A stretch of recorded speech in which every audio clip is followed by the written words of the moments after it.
Dawn, are you ready with your slideshow? Yeah, I'll have a go. Here we go. All right.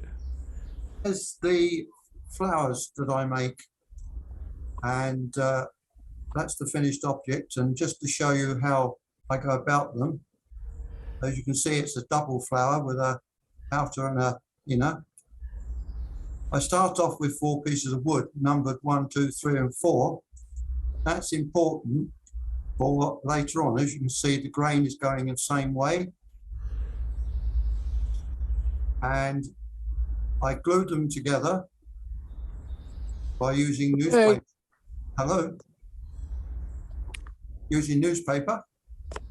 As you can see, that one's already paired up.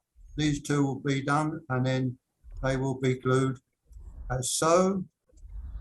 I then put a chucking ring on so that the screws are in some waste wood. And you can see the shape of my inner part of the leaf, which is going to be the inside. And there it is on the chuck and on the lathe. That's the shape of the leaf.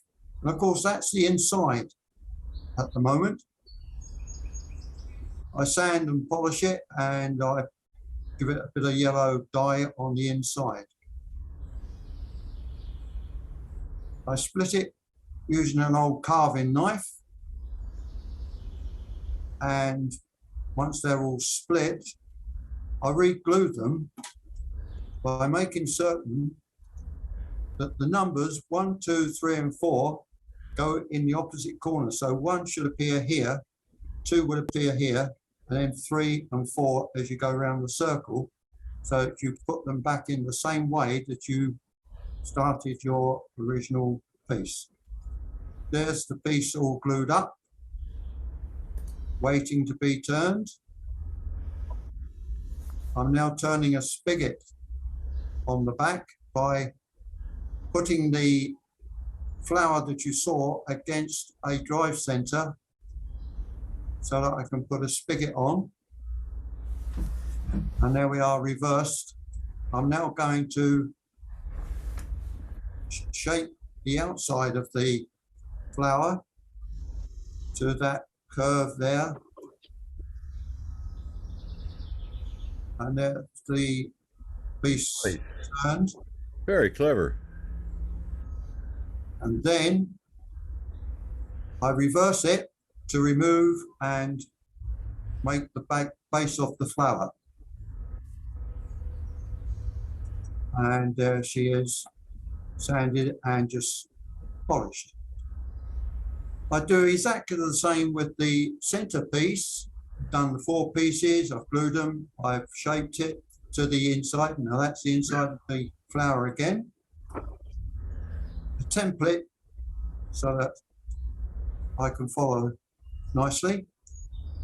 Again, the same thing, we've turned it, we're about to sand it, and we then assemble it by drilling a hole through both pieces and using a garden straw type piece that you can buy for putting in pot plants. I hammer the top off with a hammer and paint that yellow before pulling it down through the flower and gluing it together. And there is what is that thing? What is that thing again that you're hammering into the middle?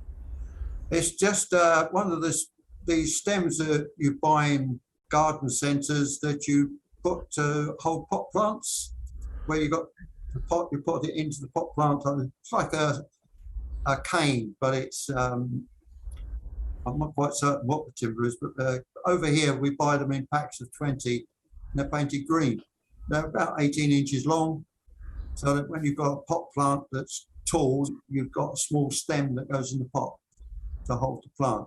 As you can see on this one here, it's not only just 2 different woods, there is a 3rd wood in the middle of that flower there, if you can see that.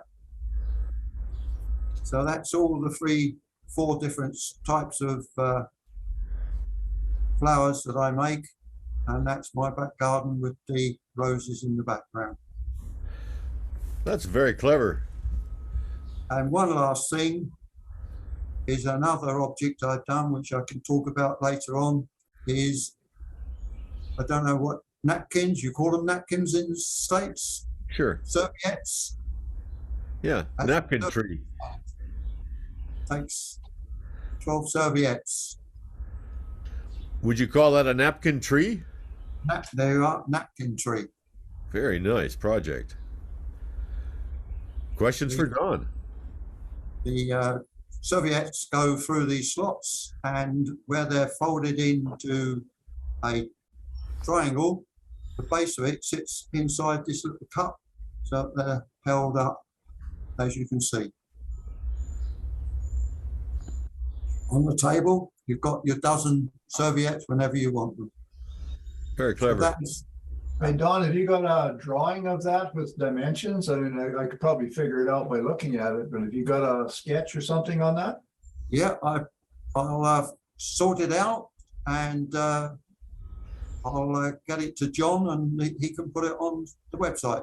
Or That'd be perfect. I'd love to make one of those. I have 2 or 3 people I know that would just love something like that, because they're it's made of wood and they love natural products, and it's always a challenge when you've got a bunch of kids and everything around the table, and you got a pile of napkins on the table, and one picks one up and the wind blows and they're all over the bloody yard. So something like that would be perfect. Yeah, no, I'll sort that out. I've got it somewhere tucked away in all my other drawings that I make, and see what I can do for you, Bert. Thank you kindly, Don. I really appreciate that. No problem. Any other questions, gentlemen? Couldn't have been that perfect. They're just impressed, so impressed they're blown away to silence. Yeah, sounds like it. I've seen a lot of pretty crummy flowers that people have turned, but those are pretty nice. Well, there is another flower that I do, and if you Oh, 1 second. it's about all you got. We're almost on the hour.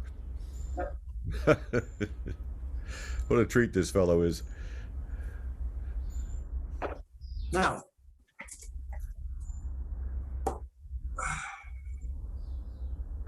Ah, nice. Those are nice, yeah. any ideas? I can quickly go through it. You This got to is- do it pretty fast. Yeah, this is a wet branch. Yeah. Hot seasoned. You put it in your lathe, and with your skew, you just turn the bark off, and with the skew, you dive into it to make all these pieces, and then just center it off, turn the back, cocktail stick, and you've got a flower. Yeah. I said a lot of variations like that people have done as well, where you basically abuse the wood so that it turns into, yeah, splinters. Nice. Good tricks. Well, you guys. It keeps people occupied. If you're doing something like that at a craft fair or something, they're intrigued by the what you're doing. I think Ken Vasco made a bunch of little flowers like that he showed us last May at the club challenge was flowers, I believe. I believe Yeah. they had a group of flowers like that. They were really pretty cute. Well, gentlemen, we've come Yes, to the I end of another colored hour. mine. Thank you I all. colored mine with marker. With marker? When you color, like where, at what point? As soon as you get the flower formed, then you would just go ahead and put your marker on it as it's turning. And you can do blending, and it really comes out pretty nice. Very good. I use alcohol-based aniline dyes, and I've got them in a little jar, and I just take the whole flower, put the stick in, and just dunk the flower in the dye, and then let it dry, and then 2 or 3 days later, go and dip it into another color. And yeah, your imagination runs wild. I love it. I bought the tool from Germany. It's called Sharp and Smooth. They've got a skew with a hook built in, ground in on one side, and it works beautiful for cutting those wet branch flowers. Maybe you want to bring that in and show us that tool. I can't quite follow. I'll bring it next time. Now, next week, I'll take a few pictures of it. I'll have some pictures of the shop for next week. Very cool. Thank you. Wood shop. Thank God for wood.